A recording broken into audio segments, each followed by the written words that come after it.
Speaking of martyrs and people who have been really unfairly put upon, let me ask you about Meghan Markle. One of the great martyrs of our time. Poor thing. Her castle was so small. She is apparently getting back into the podcast lane thanks to this far left pro-women Lemonada company. Richard Eden over in the Daily Mail, your old hot, has a piece today saying they're struggling to get this thing out of the starting blocks. No podcasts are even expected anytime this year and not until 2025. And the podcast, by the way, is going to celebrate the joys of cooking, or at least something she's doing. Her Netflix show, I guess, is going to celebrate the joys of cooking, gardening, entertaining, and friendship, Piers. She's going to be teaching us how to be a good friend. I can't wait to find out from Meghan Markle what that's like. Well, as one of the many friends that she cut off spectacularly the moment she got a bit of royal action, along with her entire family, of course, on both sides, apart from her mother, I don't think Meghan Markle's in any position to be lecturing anybody about friendship. Fact. It always made me laugh that the Archewell website, their charitable foundation, says it's dedicated to compassion. I mean, it's hard to imagine two people who've been less compassionate in the last few years to the ones around their loved ones than these two, right? This is two people who trashed all their family, whether it was her father or whether it was Harry's entire family at a time when Prince Philip and the Queen were both dying. Hey, y'all, come look at this. There they were on national television, from Oprah Winfrey to Netflix to whatever, as the Spotify guy put it, whatever grift they could get paid for, up they were trashing their families. So the idea now that they're reduced, or that certainly Meghan Markle is now reduced from somebody who, remember Meghan, she had a fairy tale royal wedding that was seen around the world. The carriages drawn down to Windsor Castle and so on. It was an amazing event. Fact. Everyone in this country, I'm in the UK at the moment, everyone loved that marriage when it happened. There was universal support for it, euphoria. It was only their behavior in the first year of their marriage when they began to behave rankly hypocritically, lecturing about poverty whilst having $500,000 baby showers, to lecturing us about the need to watch our carbon footprint and using Elton John and George Clooney's private jets like taxi cabs. And it was the constant hypocrisy. They got picked up on by the media, and then they couldn't handle the criticism from the media, and then it all turned hostile. Then they started suing everybody, and the whole thing got so toxic. Eventually, they just say, "We've had enough of this. We're not going to do any more dreary duties on a wet Wednesday." Stop it. Which is what you have to do to earn your royal titles in the estimation of the public. And they decamped off to Montecito, bought themselves a massive mansion.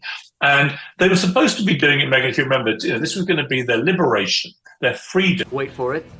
And it was supposed to make them happy. I've never seen two more miserable people who never stop whining and suing absolutely everybody in the pretense that this is because they found their liberation and freedom. If you're so damn happy and free and liberated, Are you serious? Well, shut up, stop whining and complaining about everything. But they're obviously not happy.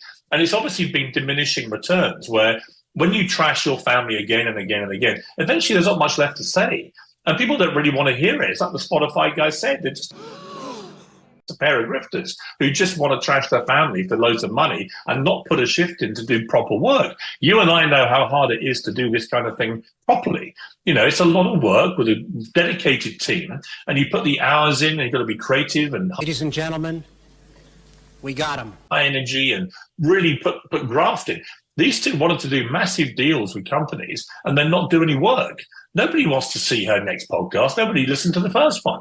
And that's for this thing she's now doing with the ridiculously long name that no one can remember, where she's going to try and Riviera, American, whatever. I have to write it down. American Riviera Orchard, see footnote 47 for the remainder of the name. Right. And she's now got all her celebrity, sort of B-list, C-list mates. Stop it.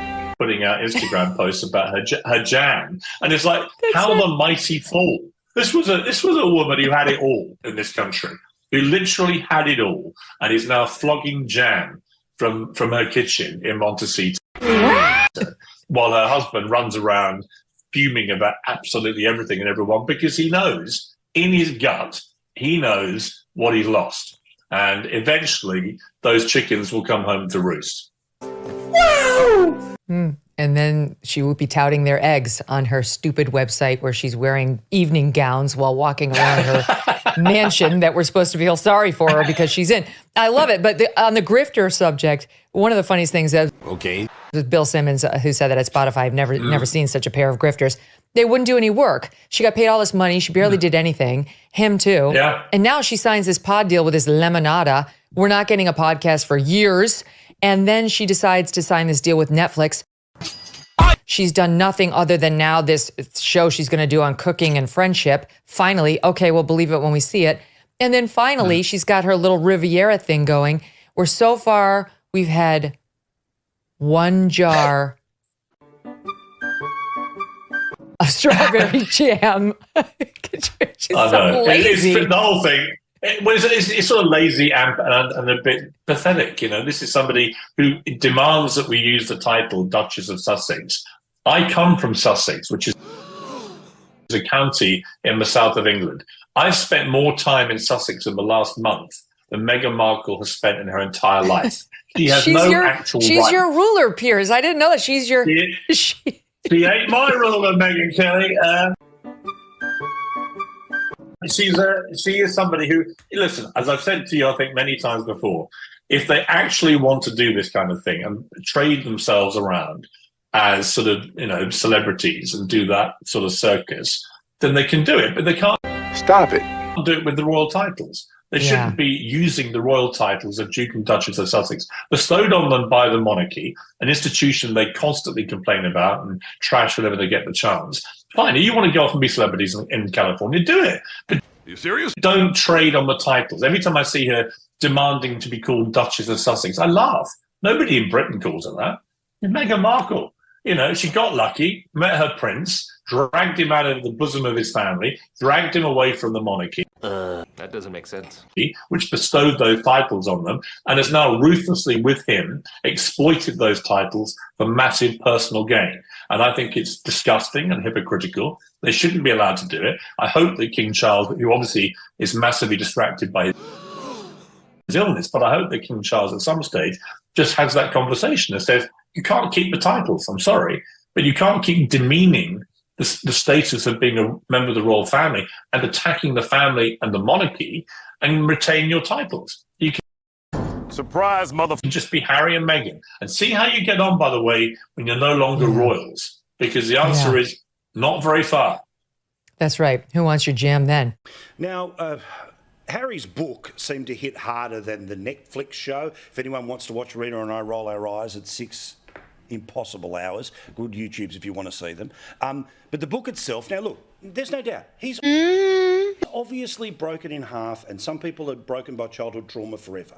But the idea that I'm now going to say what was said at my grandfather's funeral, I'm now going to say what was said, in the hours in and around the Queen's death. Okay, I'm listening. You have my attention. Even if somehow King Charles wants all of his family there for the coronation, well, book number 2 will feature whatever conversations happen behind the scenes, won't they? Yes, you cannot trust these two as fact. As far as you can throw them, if they come to the coronation, they will bleat it all out. And it just goes to show how wise our late Queen was when she would not be photographed with baby Lilibet. Do you remember that? She wouldn't have a group photograph taken because she knew. Are you serious? They would use it for commercial gain. The problem with King Charles here is he feels guilty. He feels guilty that as the boys were growing up, he was conducting a relationship with Camilla. He's frightened that unless he's nice to Harry, a load more stuff about that will come out and that might damage him. But the one thing that must not happen is these two must not be in Westminster Abbey in the first week of May this year.